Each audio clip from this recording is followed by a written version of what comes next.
यह समय ऐसा समय है जिसमें मन इंद्रियां बड़े फैलाव पे हैं। काम वासना, क्रोध, लोभ, मोह, अहंकार, मन, माया, इनके चक्रव्यूह में सब लोग फंसे हुए हैं, निकल नहीं पा रहे, मुक्ति नहीं मिल पा रही। और इनसे निकलने का एकमात्र उपाय है सत्संग आके राम, अल्लाह, वाहिगुरु, गॉड, खुदा, रब की भक्ति करना।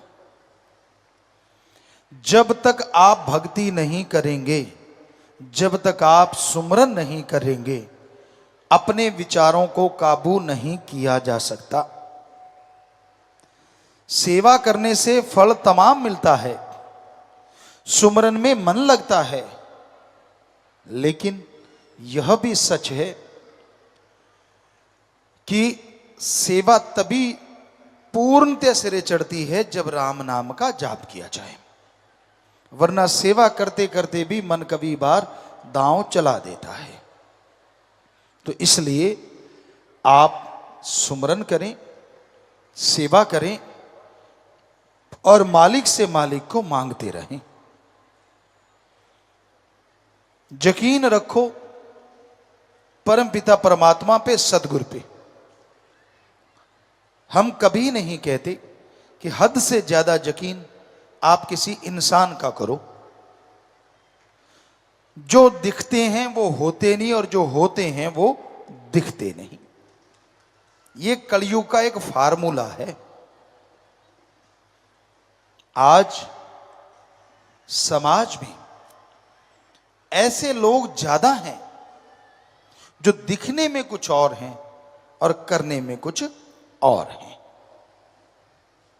अगर आप आंख मूंद के उन पे यकीन कर लेते हो, धोखा खा जाते हो, परेशानियां आ जाती हैं, तो फिर दोष गुरु पीर फकीर को मत दिया करो। आप अपनी मूर्खता की वजह से, या यूं कहिए अपने भोलेपन की वजह से उनके जाल में फंस जाते हैं। आंखें मूंद के यकीन करना ही चाहते हो, सिर्फ एक ही है, और वो है अल्लाह, वाहिगुरु, सतगुरु, मौला राम। करो जितना मर्जी करो, कभी धोखा नहीं देगा। हम गारंटी देते हैं। हमें कह देना कि पिताजी मेरे से धोखा हुआ, सवाल ही पैदा नहीं होता कि राम, अल्लाह, वाहिगुरु, ईश्वर कभी किसी को धोखा दे दे, सतगुरु मौला।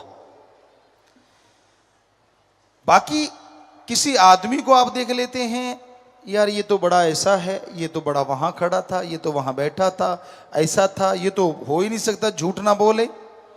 आप नहीं समझते दुनिया की चालबाजी को, आप नहीं समझते हर इंसान आजकल चालबाज है।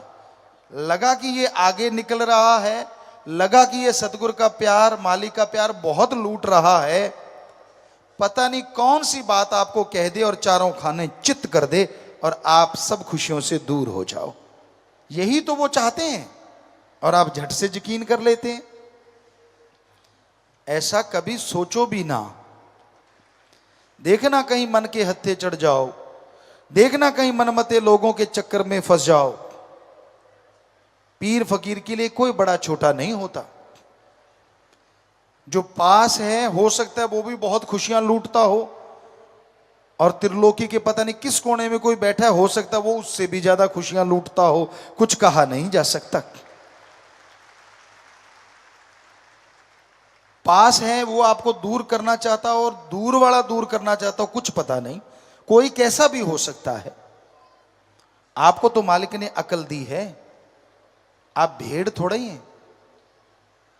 आप सोचते हो गुरुजी ने भेड़ क्यों कहा। हम भेड़ की निंदा नहीं कर रहे, उसकी अकल की जैसी मालिक ने दी है वैसी बात बता रहे हैं। राजस्थान में बताया करते थे कि भेड़ एक ऐसा जीव है, मान लो कुआं है और कुएं के मुंडेर पे थोड़ा सा घास दिख गया, गडरिये बताया करते, कहते हम भाग के जाते हैं, ना जाएं। एक भेड़ मुंह मारती कुएं के अंदर गई तो सारी की सारी भेड़ें अंदर जा सकती हैं। उनको लगेगा यार वो तो खा गई, हम तो रह गए। क्योंकि वो दिमाग का इस्तेमाल नहीं करती कि आगे गिरेंगे चोट लगेगी। अंदर से आवाजें भी आती तो भी नहीं हटती, कहते हम रोक लेते हैं आगे जाके कहीं गिर ना जाए। तो आपको तो फकीर रोकता है, आप तो इंसान है, भेड़ क्यों बनते हो? क्यों किसी के पीछे लग जाते हो? क्यों क्यों अपने बने बनाए प्यार को खत्म करवाते हो? क्यों? समझ नहीं आती। मालिक के प्यार मोहब्बत को हासिल करने में सालों गुजर जाते हैं और खत्म करने में एक पल लगता है, क्योंकि काल की नगरी है। काल की बात करोगे तो आपको ज्यादा पसंद आती, और दयाल की बात हो वो हजम नहीं होती। पीर फकीर हमेशा दयाल की, अल्लाह राम की बात करते हैं कि भाई भगवान का नाम जपा करो, उस मालिक की भक्ति इबादत किया करो। वो मालिक दया में रहमत से लवरेज करेगा, वो मालिक अंदर बाहर खुशियों से माला माल करेगा। जो मानते हैं, दृढ़ यकीन कर लेते हैं, अरे उनके पहाड़ जैसे कर्म वो भगवान कंकर से भी छोटे करके उड़ा दिया करते हैं। माने की गति कही न जाए, ना माने पीछे पछताए। मान लो, कोई दुनिया आपको सलाम करती है, आप सत्संगी हैं, आप सेवादार हैं, ये मत सोचो कि आपको कोई बड़ा तगमा मिल गया, बल्कि ये सोचो उस समय शुक्राना करो उस सतगुरु का, परमपिता परमात्मा का, कि वाह भगवान तेरा नाम जपता हूं, मुझे नहीं तेरे नाम को दुनिया सलाम करती है, तेरे नाम के आगे दुनिया झुकती है। मैं तो 5 तत्व का वही गंदगी का पुतला हूं, मेरे में ऐसी क्या खासियत है। उस समय अहंकार में ना आ जाया करो। जिਵੇਂ पंजाबी कहते मुच्छा ता ना करया करो, यार मेरे च कोई नवी चीज आ गई, तेरे ढिड च भी वही समान पिया जेड़ा सारियां च। इक्को ही फर्क है कि तू मालिक दी भगती करन लग गया, तू रब दा यार बन गया, उन्होंने याद करदा है, इसलिए लोग तेनों नमस्कार करते हैं। होर कोई तेरे उत्ते कोई फंग नहीं निकल आई, मोर वांगू जिहड़ी कलंगी निकल आई होवे जिन्होंने तेनों कोई नमस्कार हो रही है। कलंगी उसे दे नां दी है, गलपटा भी उसे दे नां दा है, उसे दे नां नूं सलामा है भगता, किते उही ना हंकार च डुब जी। क्योंकि अहंकार को मार है। आदमी जब अहंकार करने लगता है तो उसके मार पड़ती ही पड़ती है। दीनता, नम्रता ऐसे गहने हैं जो इसे पहन लेता है वो मालिक को अति प्यारा लगता है। उसके अंतःकरण की सफाई बड़ी जल्दी होती है, वो परमपिता परमात्मा की खुशियां पल पल लूटता है। तो इसलिए भाई अंतःकरण की सफाई ईश्वर की भक्ति से करो, वचनों के पक्के रहा करो। पता नहीं मालिक क्या बख्श देता अगर इंसान वचन की काट ना करता। हमने इतिहास पढ़ा, हमने पाक पवित्र ग्रंथों को पढ़ा, सभी धर्मों के पवित्र ग्रंथों को पढ़ा, और हमें ये महसूस हुआ, कहते तो हैं कि कलयुग बड़ा भयानक है, पर भक्ति करने के लिए जितनी कलयुग में छूटे हैं, किसी युग में ऐसी छूट ना थी और ना कभी कल्पना भी थी। सतयुग में, द्वापर, त्रेता, जितने भी युग हुए हैं उनकी सीमा थी।